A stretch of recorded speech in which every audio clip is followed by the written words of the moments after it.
Dames en here, welkom terug by nog 'n episode van Vaalweekblad Sê. Hierdie week bring ons vir die stories van twee valdriehoekers wat hulle missie maak om 'n verskil in ons gemeenskap te maak. Ons gesels met John Marshall, ontwikkelaar in die Valdriehoek. Nou, hy is al 46 jaar in die Valdriehoek betrokke by ontwikkeling en hy is besig om 'n opwindende nuwe projek aan te pak met die bou en ontwikkeling van die Unitas Memorial Park wat beslis 'n juweel in hierdie Valdriehoek sal wees. My name is John Marshall. I am a property developer and a township developer in the Vaal Triangle. I've been here for many, many years. I arrived in, I think, 66 from the Kalahari, and I did my last 2 years of schooling here. And then I went to varsity and I did a BA, and then after that tried a bit of teaching, which was definitely not for me. But be as it may, I then entered the corporate world. I was at Refractories for about a year, did sales, and then I moved on to USCO, which is Union Steel Corporation, as a buyer, also being in the corporate field, and it was definitely not for me. I then ventured into building construction. That went very well, but then I needed something more, and I decided to start building houses.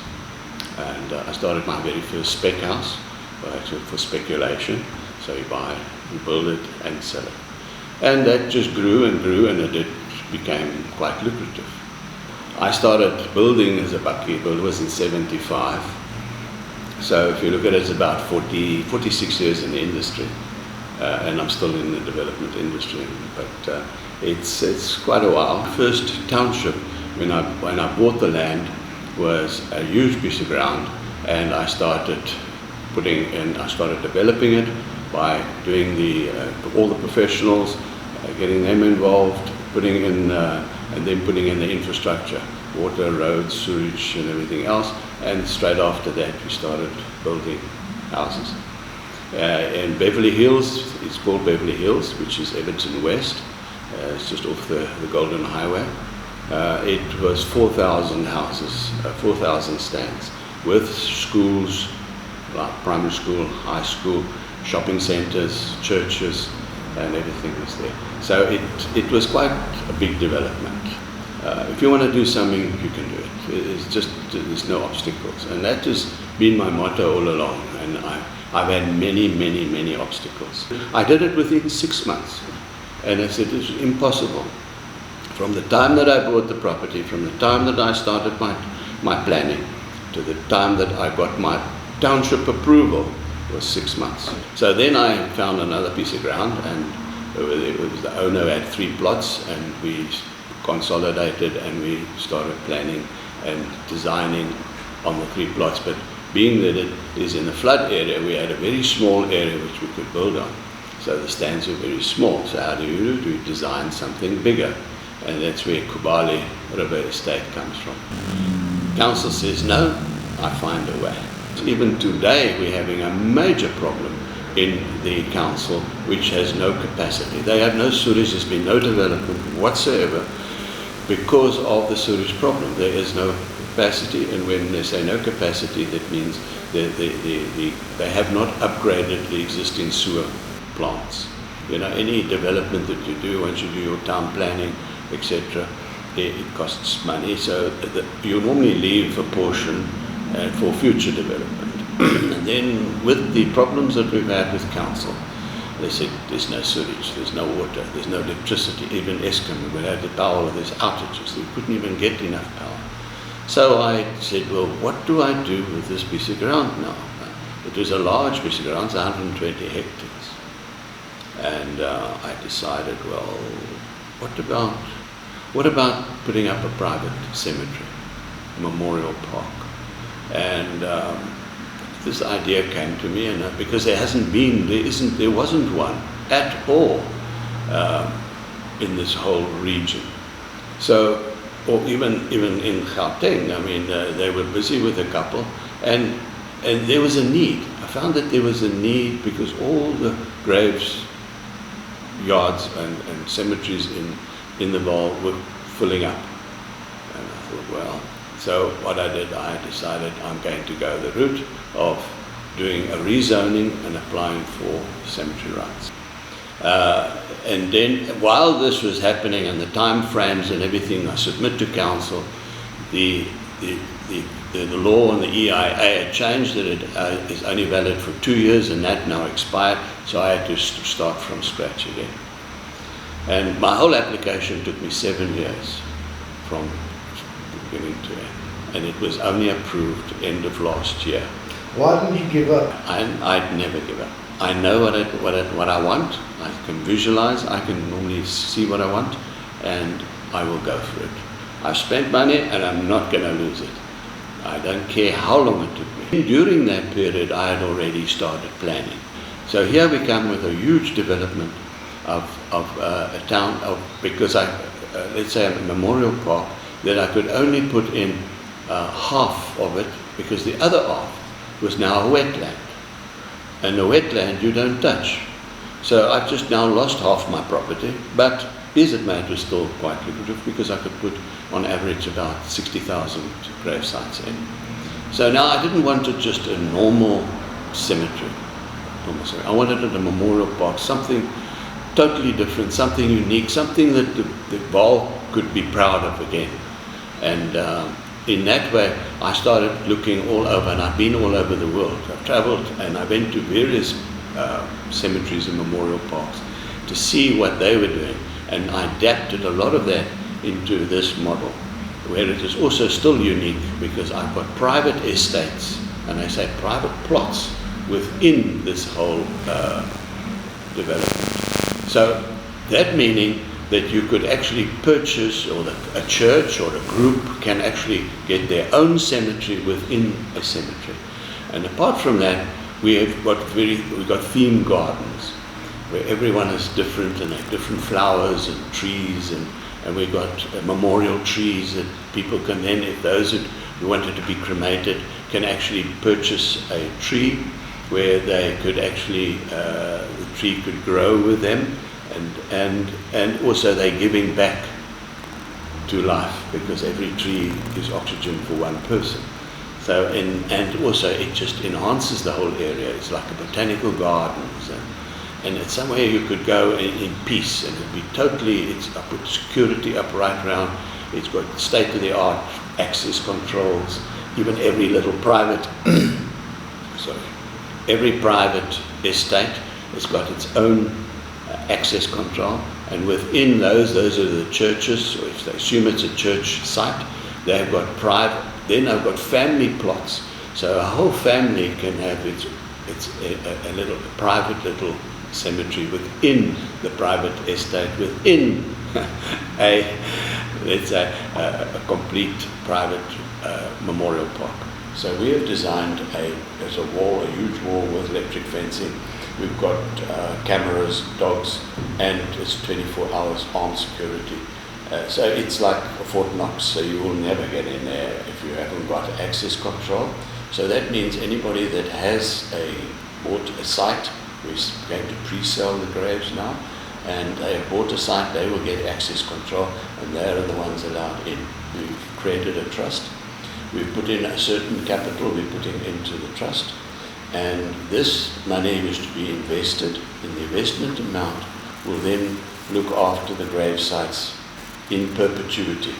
So that means forever and ever and ever, this management company that we have formed will look after the memorial park, and the money is coming and it will generate. Because in the park we've also got other facilities, like we've got the offices there, we're also renting out to various undertakers, and we're going to have a huge,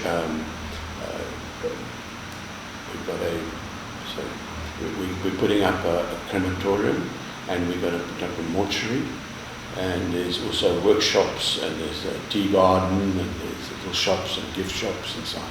Well, we only use local, mostly our local people and local contractors who are doing the work, but once the work is done, the management company is all local, and it's huge, because you must know the size of this. We're going to, how many people are going to start maintaining each and every private site.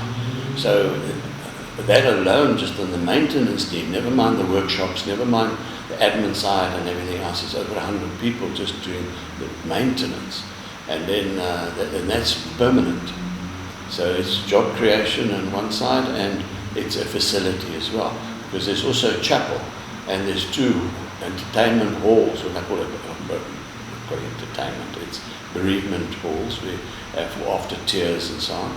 So those also get rented out. So this is like a one-stop shop. You come in, you can deal with everything. The undertakers are there, and the mortuary is there. You don't, bodies don't get switched around. This is a little bit more upmarket, and that's why we've only got 60,000 for the whole vault. The whole idea is that your family now can be buried in one spot. Why the vault? Why did you really venture outside of the Vaal triangle? Why did you stick to? Well, Vaal, you know, my few years here, my family's here, and then my children grew up here. They went to school here. Well, the result is this became it's home, you know. And I feel that the minute you start venturing out, you start losing contact. You lose, and you lose money. And I've tried that a few times, and believe you me, I decided that's it. Anything that within an hour's drive from here is nowhere I'm going. I'm not developing. I develop in Mozambique, yes, but that's more for fun, and that's a little resort that it's a place in the sun for me. But that's a total different ballgame as opposed to developing and being or doing your business within your community. And I know the people, and the people know who I am, and we're all family and friends there.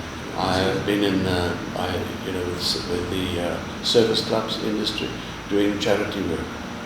In 45 years now that I've been in doing charity with different organisations, the Round Tables, 41 Club, in Rotary, and so on. And I also do big charity events that generate income, goes back to charity. I actually dream and I plan in my sleep. Look, yes, I think the Vaal has got a lot of potential. I still believe in the Vaal. Given, I think, if businessmen just stick together a bit more, a lot can still be done.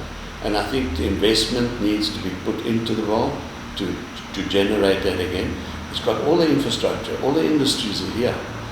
And it just needs the council's approval to a lot of projects, and also support. And I think once the councils have sorted themselves out, which you all know has been a big problem, but it can be done. It can almost be done overnight. You can change the mindset of the people in the council, and it will be what it was again, because there's some very good people still in the council. They're actually excellent in their jobs, better than any other. The Vaal has always been one of those areas which, when the economy's down, the Vaal hits it first. But when it's up, the Vaal gets up first. Next, what's your...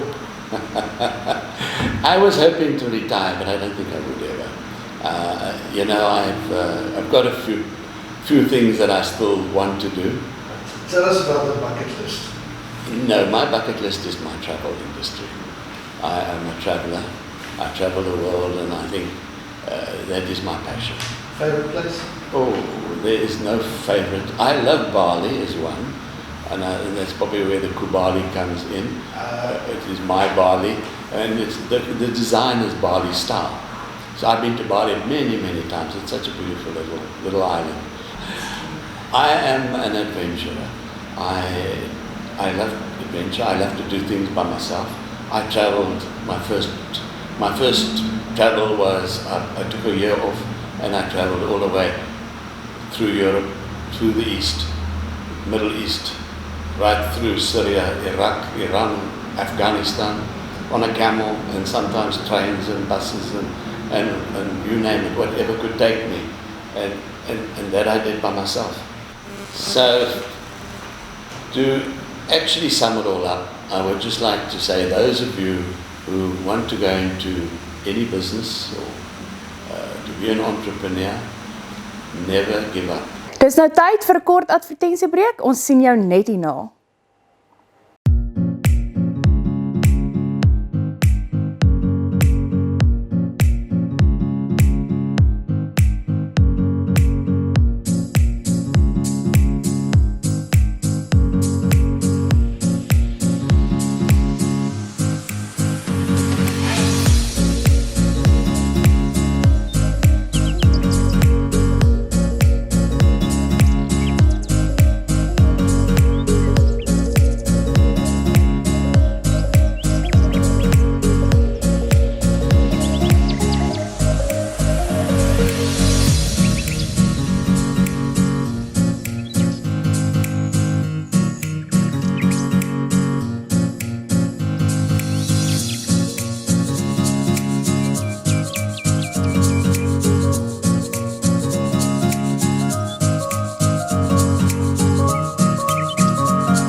Venter is wel bekend in Peacehaven en omgewing vir die goeie werk wat sy daar doen, asook hoe sy haar bes te probeer om die haaglike omstandighede in hierdie omgewing teen te veg.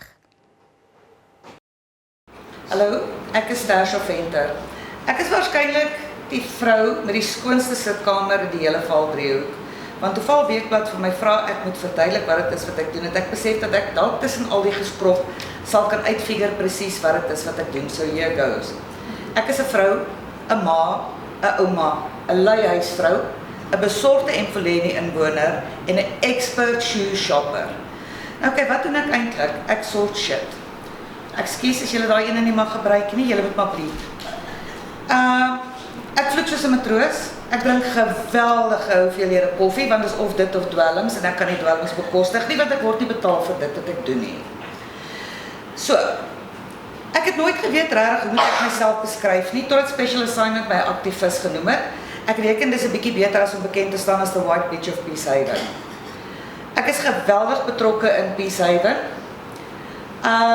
En ek veg daagliks om die haaglike omstandighede waarin ons onsself bevind te beveg. Ons sit met 'n munisipaliteit wat nie meer optimaal werk nie, so ons sit met geweldige probleme. In Peacehaven is dinge 'n bietjie anderster. Ek was verstom om te hoor in 3 Rivier het julle maar net 40 mense op 'n erf. Ons sit met 'n kwessie van tussen 120 en 150 mense op 'n erf.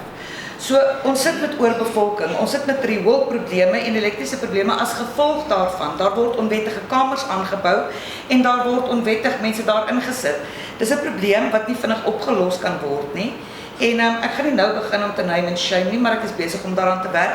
Maar ons sit ongelukkig met die probleem dat daar besigheidsmanne is wat huise in Peacehaven koop, vertrekke aanbou, en ek sê vir julle, daai vertrekke is 2 meter by 2 meter, waarvan die heininge gebruik word vir 'n muur van daai vertrek.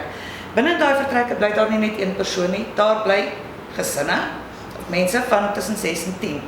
Dink net aan wat dit doen aan jou riool, jou elektrisiteit. Ons sit met 'n dumping probleem. Dit is baie maklik om te sê, ja, kyk hoe mors die mense. Weet julle wat? Wanneer jy in daai posisie is, onthou net, jy gaan bly in daai vertrek wat vir jou aangebied word, want jy kan dit bekostig.